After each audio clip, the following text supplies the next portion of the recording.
Hai semuanya, gimana kabar kalian? Semoga selalu dalam keadaan baik. Jadi di video kali ini seperti biasa, ini adalah segmen analisa pagi di mana kita akan membahas untuk pergerakan dari market Bitcoin hari ini.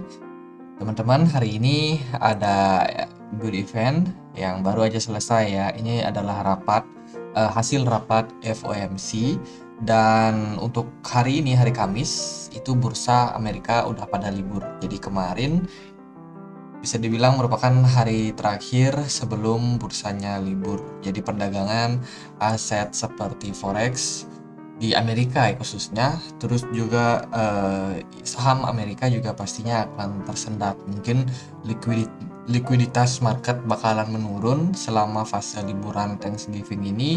So ini menjadi concern buat kita untuk yang trading jangka pendek. Dan by the way, untuk rapat daripada FOMC itu sudah sempat saya baca sedikit, tapi dari kesimpulan yang saya dapat bahwa mereka itu masih mengingatkan tentang adanya inflasi yang tinggi, dan pihak mereka itu lagi berusaha untuk bagaimana cara menekan sembari menyeimbangkan kondisi dari makroekonomi saat ini. Jadi intinya The Fed daripada meeting ini dia mengatakan bahwa kemungkinan memang masih bakalan tetap menaikkan suku bunga dengan lebih terkontrol, supaya fokus mereka dalam menekan inflasi ini bisa tentunya optimal. Di samping mereka juga selalu mempertimbangkan dengan potensi-potensi ketidakseimbangan ekonomi seperti adanya PHK yang kemarin-kemarin juga kita sudah sempat untuk bahas juga sekilas tentang mereka juga masih concern tentang adanya perang ya antara Ukraine. Kemudian juga ada kebijakan dari China yang akhirnya lockdown untuk menekan COVID di sana, dan tentunya ini sangat berpengaruh terhadap ekspor impor sampai akhirnya masuk ke pemasukan negara dari Amerika itu sendiri. Nah, dari hasil news ini itu sedikit merubah kondisi daripada ini monitor suku bunga. Nah, ini kan The Fed bakalan naikin suku bunga lagi di tanggal 15. Kalau di sini ditulis ya 15 Desember 2022 jam 2 dini hari. Jadi suku bunga bakalan naik, dan saat ini sih diprediksi ada kemungkinan The Fed bakalan naikin sekitar 50 basis point, 25 sampai 50 basis point, dan ini dipercaya sebesar 75,8% partisipan yang berpartisipasi dalam survei ini. Sementara yang lain itu masih akan percaya bahwa bisa naik sampai 75 basis point. So, kalau memang ini yang terjadi, maka ini merupakan salah satu indikasi yang cukup positif menurut saya, karena sebelum-sebelumnya kan The Fed naikin berapa 75 basis point, dan sekarang yang dominan ternyata ya masih naik, cuman naiknya udah turun jadi sekarang sekitar 50 basis point. Ini merupakan sebuah indikasi yang positif ya buat Bitcoin, buat saham tentunya, untuk memperbesar likuidasi mereka di market. Karena kan sebelumnya ya mereka tercekik nih karena ancaman daripada The Fed bakalan hawkish lagi naikin suku bunga untuk menekan inflasi. Tapi yang terjadi dalam beberapa bulan terakhir kan kita dapat news tentang PHK lah teman-teman, terus juga tingkat pengangguran yang sudah semakin meningkat. Yang lain ada jumlah pemasukan yang menurun ya dari penjualan properti, dari konsumsi. Jadi itu sudah mulai mengalami penurunan, dan saat ini sangat penting untuk kita melihat seperti apa market bakalan merespon. Sementara sih tadi market sudah merespon dari indeks dolarnya sendiri. Indeks dolar semalam kena tekan lagi teman-teman, setelah bisa dibilang dia memang berpeluang ya sebelumnya untuk kembali melanjutkan kenaikan, tapi di sini kita dapat sebuah konfirmasi candle bearish harami ya, bearish harami, dan sekarang dilanjutkan oleh tren penurunan. Maka kalau memang ini yang terjadi, indeks dolar sangat berpeluang buat kembali breakdown, kembali turun ya, mencari level-level support yang mungkin bisa menahan pergerakan dari indeks dolar untuk turun lebih lagi. Tentunya ini bakalan direspon dengan positif oleh market-market yang lain. Sementara kalau dari S&P 500 kemarin nggak ada pergerakan. Tapi 2 hari yang lalu itu cukup positif dan sekarang dia running buat tutup gap ya di kisaran 4.068. Jadi ada potensial buat indeks dolar S&P 500 untuk mengalami kenaikan, dan teman-teman bisa perhatikan dari segi volume memang sudah terjadi penurunan menjelang Thanksgiving. Artinya mungkin banyak orang yang bakalan berbelanja nih di Thanksgiving, hari libur. Ya kan, jadi mereka tarik dulu dananya dari market buat belanja. Nanti kita akan mengarah ke yang namanya Black Friday 25 November. Jadi hati-hati, di masa itu mungkin banyak kericuhan, banyak diskon ya, terutama untuk market retail, market-market seperti shopping mall itu bakalan banyak diskon, jadi banyak orang yang akan belanja. Setelah itu mungkin likuidasi baru kembali balik ke market. Nah, kita juga harus hati-hati karena Bitcoin bisa aja kena diskon juga di masa itu, atau justru kemungkinan sebaliknya terjadi. Bisa aja market malah naik karena orang-orang kemarin kan sempat panik tuh karena mereka aksi taking profit ya. Kalau dari kesimpulan tersebut berarti penurunan yang terjadi di tanggal 20 sampai dengan 20 sampai 22 November itu merupakan aksi panic selling karena menjelang Thanksgiving, menjelang Black Friday. Jadi banyak orang yang mengambil dananya sementara waktu untuk belanja kebutuhan mereka. Nah, gimana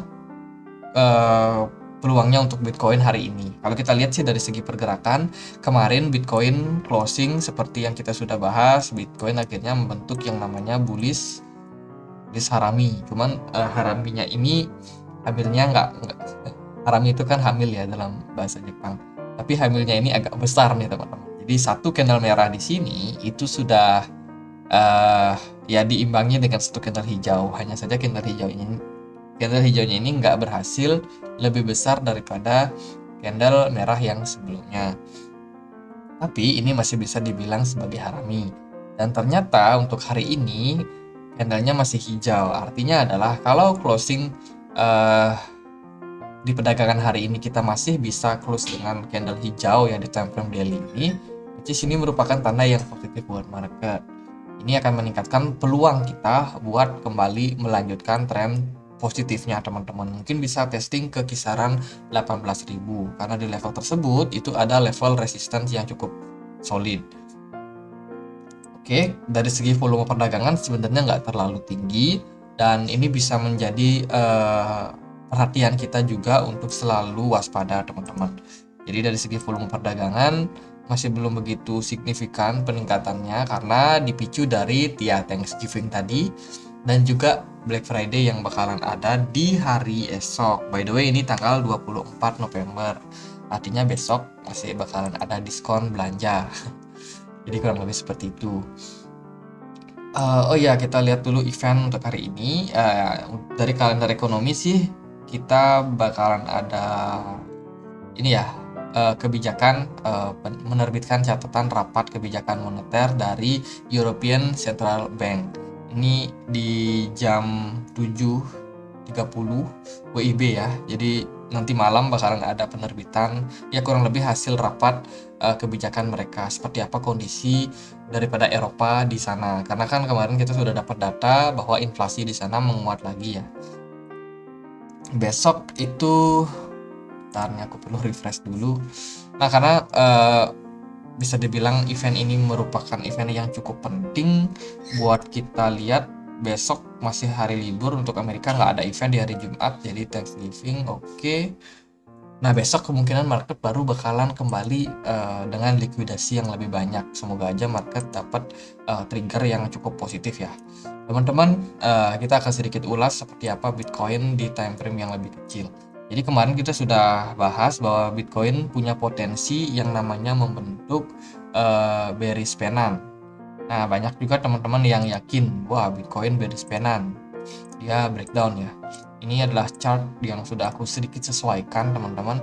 Jadi dia breakdown dari symmetrical triangle yang sudah kita sempat bahas, dan saat ini kondisinya dia testing ke level resistance di kisaran 16.600, 16.500. Jadi kisaran level tersebut artinya adalah dari Bitcoin sendiri masih punya peluang buat kembali melanjutkan tren turun. Tapi probability untuk capai tren penurunan ini mungkin akan sangat kecil. Ya, lebih kecil daripada sebelum yang kita ekspektasikan. Karena kemarin kan ada trendline di sini juga nih di kisaran 20.400. Nah, kalau Bitcoinnya kemarin itu cuma bisa naik sampai 16.400, itu artinya peluang buat dia kembali melanjutkan tren penurunan itu lebih besar. Hanya saja di perdagangan kemarin malam ternyata Bitcoin mampu naik sampai 16.600. Ya, meskipun selisih harga ini sangat tipis ya, tapi kita sudah bisa mendapatkan indikasi bahwa buyers sudah mulai masuk ke market, teman-teman. Jadi sudah banyak orang yang borong beli. Teman-teman juga bisa perhatikan dari volume perdagangan di sini sudah mengalami peningkatan kembali. Jadi, dengan volume perdagangan yang meningkat, ini sudah bisa menjadi indikasi bahwa di level 15.500 kemarin itu sudah bisa dikatakan menjadi tempat di mana banyak orang yang melakukan akumulasi. Jadi somehow orang-orang panik di sini menjelang Thanksgiving, Black Friday, mereka breakdown. Kemudian dia hanya ketahan di level tersebut dan kembali bounce back. By the way, ini juga teman-teman bisa consider sebagai potential inverse head and shoulders. So, kalau memang hal itu terjadi, maka kita mungkin masih bisa punya peluang buat melanjutkan tren kenaikannya. Jadi neckline-nya kurang lebih ada di sini. Maka kita akan bisa cari untuk target kenaikannya jangka pendek, tarik dari sini. Terus ini kita pindahkan ke neckline. Maka potensial untuk terdekat Bitcoin masih bakalan berpeluang buat melanjutkan tren kenaikannya sampai kisaran 17.200, 17.100. Itu kisaran range yang mungkin kita bisa temukan berpotensi untuk dicapai Bitcoin dalam beberapa hari ke depan. Dan ini juga didukung dengan level tersebut merupakan salah satu level resistance yang cukup kuat sebelumnya menahan Bitcoin. So, bisa diperhatikan kalau teman-teman sudah ada beli barang mungkin di kisaran 16 ribuan, itu teman-teman bisa perhatikan di level target 17.100, 17.200. Terus gimana nih, apakah Bitcoin masih berpeluang buat melanjutkan penurunan? Mungkin ada teman-teman yang masih hold short kalian nggak pasang stop loss. Nah, seperti yang saya bilang tadi, Bitcoin itu sudah naik agak tinggi daripada ekspektasi yang kita lihat. Artinya adalah penurunan yang terjadi pada Bitcoin kemarin itu cuma buat testing support, dan kita juga harus mewaspadai adanya potensial bottom di sini. Ya, bukan bottom dalam arti wah ini Bitcoin bakalan bullish, belum tentu, karena ini bisa indikasi menjadi ya posisi support yang cukup kuat buat pertahanan Bitcoin. Kalau kita lihat dari time frame yang lebih besar, mungkin kita juga bisa melihat ini sebagai sebuah area double bottom. Jadi teman-teman harus berhati-hati dengan kondisi seperti ini, terutama yang masih hold short kalian. Hati-hati sekali dalam mengambil keputusan, karena keputusan yang kalian ambil itu sangat berpengaruh ya nantinya. Jadi kalau ini let's say kita bilang ini merupakan double bottom, ya mungkin saja Bitcoin bakalan berpeluang buat melanjutkan kenaikan testing ke level 20 ribuannya. Nah, kalau kita lihat dari scope yang lebih besar teman-teman, kita sudah sering bahas bahwa Bitcoin ini sangat berpeluang membentuk yang namanya falling wedge pattern. Membentuk yang namanya falling wedge pattern ya. Jadi kalau kita zoom out, jadi peluangnya memang Bitcoin bakalan masih downtrend, cuman dia bakalan tersqueeze lebih kecil lagi jarak mereka. Jadi katakanlah Bitcoin bakalan naik sampai kisaran 18.000, atau mungkin dia bisa lebih tinggi sampai kisaran 19.000. Nah, di level situ bakalan masih ada level resistance yang cukup kuat dalam hal menahan Bitcoin, dan ini masih punya peluang buat Bitcoin kembali melanjutkan tren penurunannya sekali lagi, mungkin sampai kisaran 13.600, 13.800, ya kisaran range tersebut lah teman-teman. Tapi kita juga nggak bisa memastikan bahwa level di 19.000 ini mungkin nggak bakalan di breakout. Bisa jadi breakout kalau memang sentimennya cukup positif. Nah, sekarang kan berita-berita tentang FTX, Genesis, yang kemarin-kemarin ramai dibicarakan itu perlahan-lahan udah mulai bergeser ya, mulai ada optimisme lagi dari market. Jadi ya market cukup anomali sebenarnya, jadi hati-hati buat teman-teman. Kalau dari saya pribadi sih melihat sepertinya memang market berpeluang buat lebih besar peluangnya buat melanjutkan tren kenaikannya untuk hari ini. Cuman untuk memastikan hal tersebut, kita butuh yang namanya closing time frame daily.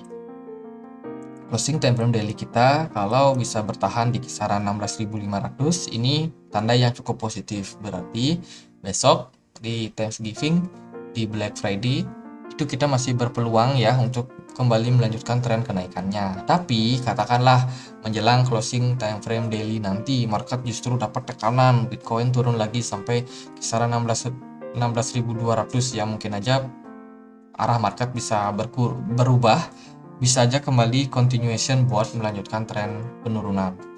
Jadi itu yang bisa teman-teman waspadai untuk saat ini. Kondisinya masih sangat anomali, peluang naik dan turun masih sangat terbuka. Tapi yang paling penting kita harus tetap waspada terhadap kondisi market. Ya kemarin kita juga sudah sempat bahas ya tentang potensi divergence, bullish divergence. Mungkin teman-teman ada yang nonton, berarti teman-teman sudah bisa antisipasi apa yang saya katakan sebelum-sebelumnya. Jadi ya mungkin gitu aja untuk pembahasan kali ini, nggak terlalu banyak. Semoga bisa dapat insight-nya teman-teman. Yang paling penting teman-teman harus ketahui adalah market masih anomali. Secara tren dia masih downtrend, tapi secara mini trend jadi pergerakannya bisa aja naik dan turun terlebih dahulu sebelum akhirnya dia memutuskan buat mengambil keputusan buat relief rally lanjutan, naik lagi sampai kisaran berapa, misalkan 20.000 atau berapa, atau justru Bitcoin masih bakalan kena tekan. Kita nggak tahu ada news apa ke depannya, jadi masih sangat-sangat misteri ya. Jadi ya gitu aja. Semoga bisa bermanfaat buat pembahasan kali ini. Kalau kalian punya pertanyaan lain, Koin Analisa boleh langsung tulis di kolom komentar. Dan juga kita punya komunitas diskusi di Telegram buat teman-teman yang mungkin mau join, bisa cek linknya di kolom deskripsi. Oke, sekian aja, dan akhir kata saya Andre, makasih.